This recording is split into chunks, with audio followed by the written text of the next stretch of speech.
Good evening and welcome to your instructional econ channel, Morocco Market Beats. I am Benani Ashraf, bringing you the eye on the local and international economic and financial news. Today, we are about to examine the Moroccan economy, identify its key components, and its approach of transitioning to a new economic model. This is going to be more of the country's economic overview or the outline that will lighten the public opinion and encourage foreign investors to seize opportunities available. Over the past 20 years, Morocco has made considerable economic social progress through significant public investment, structural reforms, and measures to ensure macroeconomic stability. Given its proximity to Europe and relatively low labor costs, the country aims to work towards building a diverse, open, market-oriented economy. Before that, let's just put the general framework out there. Morocco is a constitutional monarchy with two legislative houses, House of Councillors and a House of Representatives. Under a visionary King Young back then, when ascending the throne in 1999, he was the mastermind of economic reforms with unprecedented capacity to mobilize his people and political class toward a deliberate revolution and a new prosperous economic landscape. The macroeconomic stability and the growth have resulted in significant progress, eradicating extreme poverty, increasing access to essential public services, and developing extensive public infrastructures. These improvements have enabled the country to reduce the gap between the living conditions of its population and those of European countries. Well, in general, the economy of Morocco is a liberally inspired market economy. Governed by the law of supply and demand, the country positions itself in the LMIC category of markets, which stands for low and middle income country, a term widely used for developing nations with a lesser developed industrial base.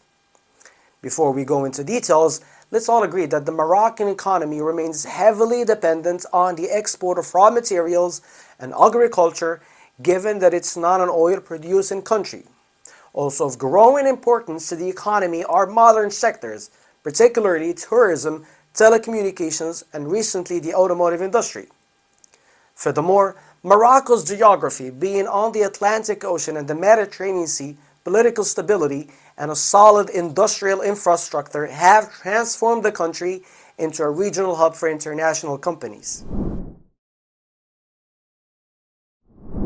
With the latest 2021 GDP of $132.7 billion that was distributed amongst three major sectors, industry, agriculture, and the service sector, which accounts for just over half of the GDP.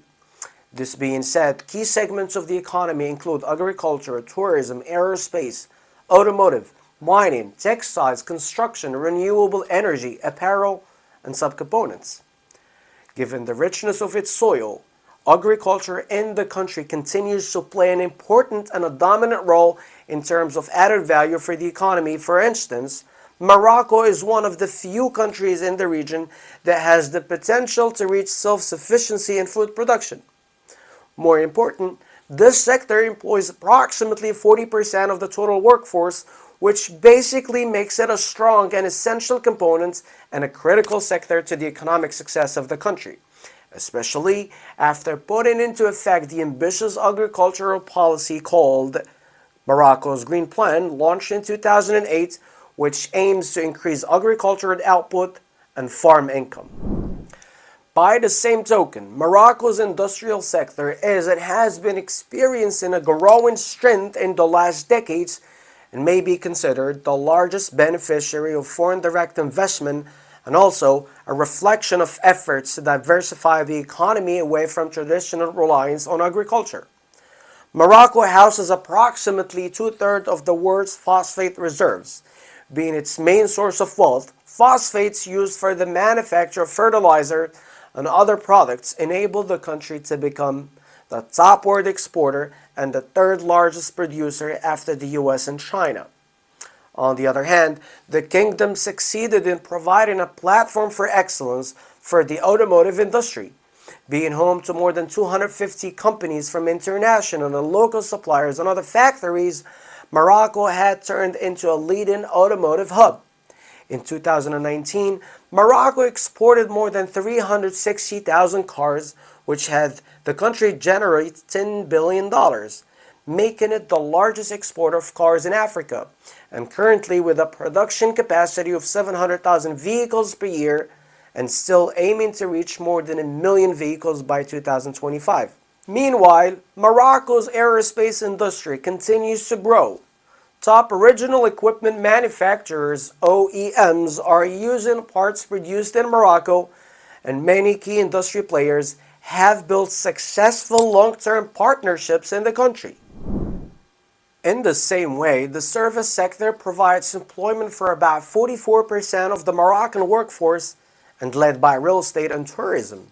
This last is a key element and a significant contributor to Morocco's economy and is considered a strategic sector for driving the country's economic and social development.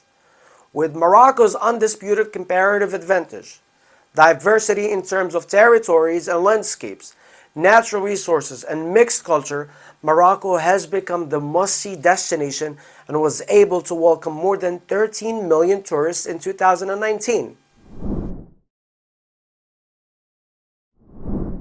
Morocco's attempts to increase exports and control imports have had some success, and a chronic annual trade deficit has begun to slightly narrow.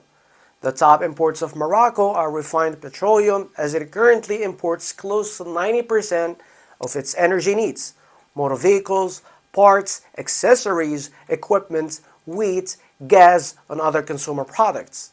And according to the Office of Exchanges data in terms of product groups, exports with an average annual growth of almost 7% were led by the automotive sector, ahead of agriculture, phosphate industries, textile, and mixed minerals.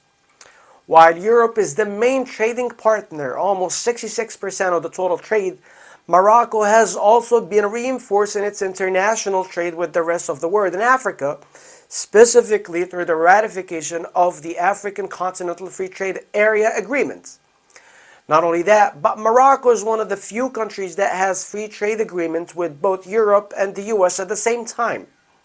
Now, here arises the question, how was Morocco able to reach this economic growth and place its economy as the most competitive in the region?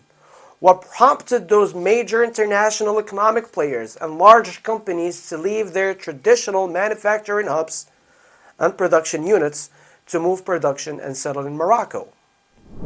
Clearly, measures were taken through a prior adequate market analysis, and the answer to this question subsequently lies in the combination of natural advantages and effective government policies. Key factors of the Moroccan economy's success are the country's stability and the leadership of His Majesty the King Mohammed VI, with the long-term vision to diversify Morocco's industry and boost the country's position in global business climate, and enhancing world-class infrastructure. Modern infrastructure developments such as ports, airports, extensive highways, and rail links was and still is a top government priority. Morocco is home to the largest port in Africa and the Mediterranean Sea, Tangier Med, strategically placed within 10 miles away from Europe, which makes it the nearest point to Africa with worldwide access to almost 186 ports and 70 countries across 5 continents. Not only serving local consumption, but also used as a hub for other countries with a handling capacity of over 9 million containers. Morocco is also in possession of the high-speed train line, also called the bullet train or Al-Buraq, the first of its kind in the African continent, connecting the coastal city of Tangier with the capital Rabat and Casablanca, the country's business hub, with also a solid state-owned airlines company and a leader in the continent that flies to over 100 destinations worldwide. Furthermore, the Kingdom of Morocco is home to one of the largest solar plants in the world with 3,000 hours of sunshine a year. The country leads the African continent in terms of clean energy power plants. By all means, Morocco has been ranked 7th in the world in the 2016 Climate Change Performance Index and was the only non-European country in the top 20. Equally important, the government will grant incentives to companies operating in a variety of sectors: automotive, aerospace, agriculture, and renewable energy. This can only encourage foreign investments, enhance trade, create jobs, and by that boost the economy. Through its economy openness, dedicated world-class infrastructures, skilled workers, and business-friendly climate, Morocco seems to respond perfectly to foreign investment prerequisites. Under those circumstances, the kingdom is a true investment destination, a gateway to Africa for the world, and a new manufacturing hub and a safe haven for foreign investors.